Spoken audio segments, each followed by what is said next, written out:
Football Saturday on the day again. The only game that ever matters on the old schedule for the Fighting Wolverines and the Jim Harbaughs is the criminal gangster cartel and the leader and henchman, Ryan Day of The Ohio State University. And everything's on the line just like 04, 06, 16, and 18. It's all on the line for the Fighting Wolverines and the Jim Harbaughs now as they take on the criminal gangsters at home this time. Not on the road, at home. That's right, I said at home, right? They're at home this time, unlike the last 4 times. 2 of those games, they got slaughtered and ran off the field and decapitated. And the other 2 games went down to the wire, right? And then that Brady Hoke going for 2 in 2013 when they were taking on the second-ranked and one-loss Buckeyes, going on, I think, to win the national title that year.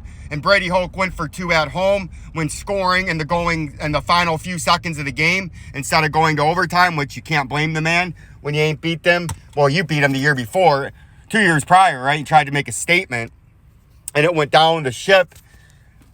But this has got to be the year, thanks to good old Nebraska yesterday. I don't know why more of you didn't take advantage of this, and I should have put a lot more money on this yesterday. So old Nebraska, I flip onto the old foosball game, the Iowa-Nebraska game, right? And it's 21-9, 21-6, but Iowa had the ball at like the 5-yard line. And I'm like, we'll see how this plays out, right? They end up kicking a field goal because they're Iowa. And I'm like, you know what? Iowa plus 1,000 to come back down 21-9, 3.5 to go in the third quarter to win the game. So I put $10 on them, easiest money I ever made. Then at the same 21-9 score, I put $5 for them to score 25 points. Iowa, not Nebraska, Iowa. And Iowa scored 25 points first because 3 plays after I made that bet, they blocked a punt and took it to the house, right? And then they got a fumble recovery and I believe took it to the house. It was phenomenal. So what did we do? We took that winnings and we put $100 on Michigan, the Fighting Jim Harbaughs, to take down the criminal gangsters for the first time in 9 seasons. I count last year as a loss, even though they didn't play. It was a loss because kind of forfeited. Let's call a spade. And we put $100 right there on the Fighting Jim Harbaughs. We didn't take this 8.5 or 7.5 they were offering us last night. We spit on those 7.5 points because it's either a Michigan close victory or they get run right off the field, right? There's no in between in this game. It's not going to be, Michigan played a great game and lost it at the end. It's going to be, Michigan played a great game and won it at the end. And it's just another one of those games where they got blown the fuck out, right? But we're going to go with the positivity today. And hope for the best and expecting the worst, right? We need to hear some Charles Woodson down the sideline. He's gonna go all the way for a Michigan touchdown. Shades of Desmond Howard, right? We need to hear some of that shit, right?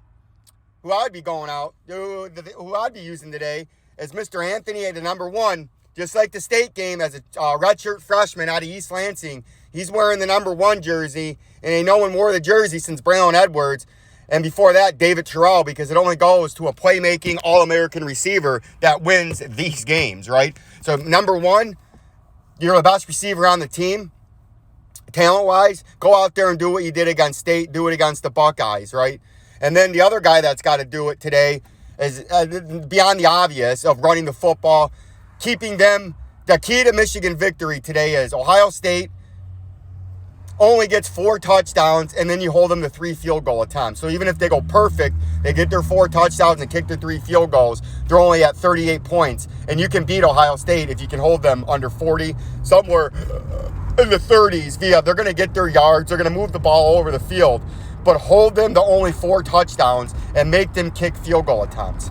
That's how you stay in the game when they lose. That's how you get to stay in the game. Oregon, they got all kinds of yards on Oregon. C.J. Stroud, like 500 passing yards. They had like 600 offensive yards.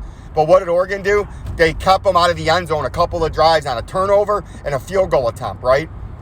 And Ohio State could only score, I think, 4 touchdowns. I think they had 28 points when they lost, even though they were moving the ball up and down the field all game. But Oregon, when they had the ball, they were going up and down the field all game, but they had drives that were lasting 6.5 to 7 minutes, 8 minutes, I think they had a drive.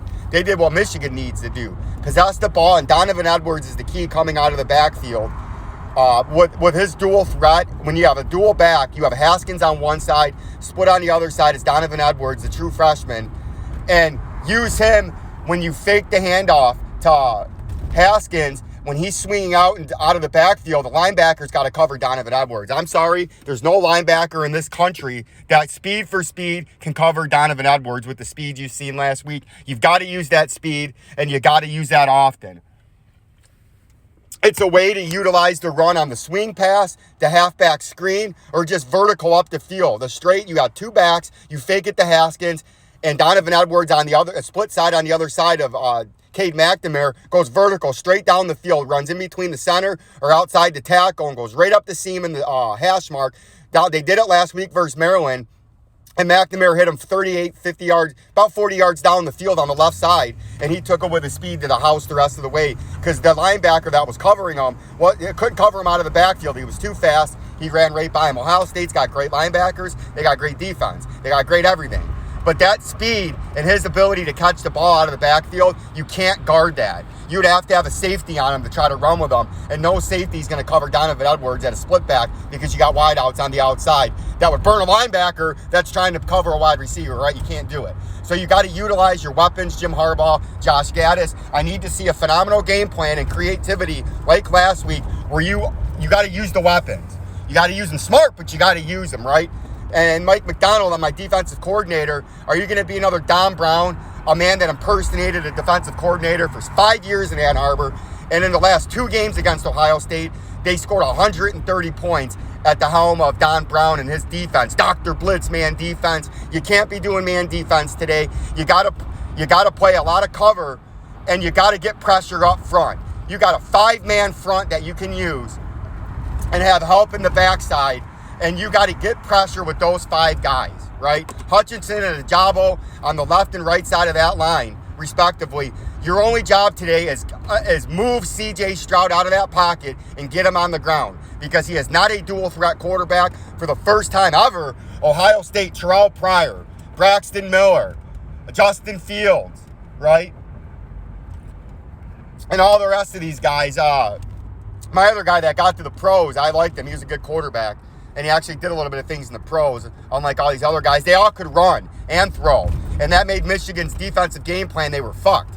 Because Ohio State, with the quarterback and the running back that were all Americans, would just simply play keep away and make the defense guess. And both of those guys could outrun the linebackers, could outrun the defensive ends that were trying to sack them and tackle, right? This year, Ajabo and Hutchinson, 2 All-Americans, 2 first-team Big Ten All-Americans and National All-Americans and top 10 draft picks, need to get straight to the quarterback. Stroud can't run. If he runs 10 times today, he'll have 18 total yards running because the linebackers can catch him in 5 yards, even if he's with nothing but open field, but 40 yards down the field to a safety. Unlike those other guys, Miller, Troy Smith is the guy I was thinking of, Braxton Miller, they could run and outrun the defensive ends and the linebackers. C.J. Stroud can't outrun me, and I'm not very fast. C.J. Stroud's a great player, but he's not a great runner. He's not fast. He's slow. So the defensive ends, Ajabo and Hutchinson, you don't have to worry about the hands off.